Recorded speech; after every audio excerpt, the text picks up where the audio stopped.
naye Katonda notali yanguzi. Bible yogera mu ngero 13 yogera ku lulimi. Ekigambo kikola embeera. Olulimi mwegereze ebigambo bye mwogera ku nnimi zammwe. Every generation njagala obategeeza nti buli generation zikyuka. Generation zigenda n'abantu baazo.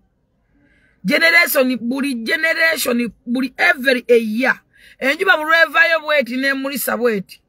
Generation nekwakako okaddiwa okyuka n'ebintu bikyuka. Njagala bategeeza tebula wano nga tubuli ajja ku live ayogera ku kadama. Ndio tunamala nkubuzaako nnyo mbuzeeko ku Salt TV kyakola ba Ruth, how are you doing? Ruth onayogera biki? Ruth ayogera biki? Generation muziraba. Njagala bategeeza nti abantu emirembe gikyuka. Ensi ekyuka. Emisono gyevi ono tinti yaliwo bamukolanga. Tudda mu bintu bikadde. Adi azatambulako za abantu bafa bafu. Abantu bakola engoye zino jampa zaaliwo, engoye empale ziboloboto muzaaliwo, bidabuzi. Nze nakula mmanyi mu kyalo.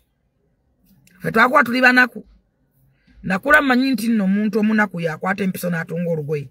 Oba nti buli mpale eriko ekituli damage. Eba ya mwavu. Era nga empale eriko ekituli gye tulimiramu mu nnimiro. Naye kati omuntu owakabi ayambala damage. Gwe musono guliko. Era empale ya damage webeerako damage bagiseera nnyo nnyo. Kakati gwalowooza nti generation yo tuli wano twayogera twasemanga ku slave trade. Abantu okubatwala mu buddu bawambanga bawambe. Essaawa ya leero baganda baffe beetwala bokka bamaana kusasula. Ne batunda ne poloti zaabwe natunda ebibanja ne basasula ate ne bagenda mu buddu. Ne bakozesebwa. Naye nga luli bawambanga bawambe era nga babatwala bakaaba. Naye kati mwe mwesasulira n'otwalibwa mu buddu. Generation zikyuka. Ekisaa kijja kutuuka nga tokyasobola kwogera kigambo kadaama. Nga tokiwuliranga nako. Nga kiringa kitaliiwo. Nze nali simanyi nti waliweerawo presenter ajja n'asinga struck. Ate naye talibeerayo. Nali simanyi nti waliwo TV erijja n'esinga WBS. Struck abeeranga ku TV. Struck mwezi ng'alinga Katonda. Era nga ye Katonda wa industry. Naye ensi eno munnange generation zikyuka.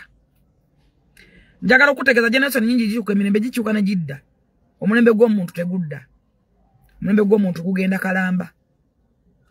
Era omulembe gwe guligenda oliba ogenze wenna. Tebakulimba nti waliwo olunaku oba akatikitiki oba omwezi ogulidda mu bulamu bwo. Obulamu tebulina reverse.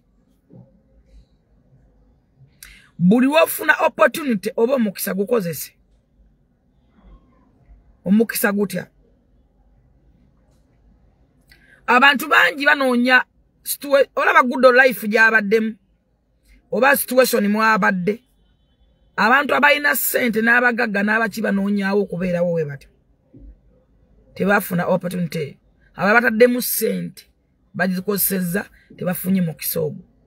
Gw'okutta omwana omuzizze kawempe kubanga tata tundevu ojja oyoleesa obulevu oyiika endusu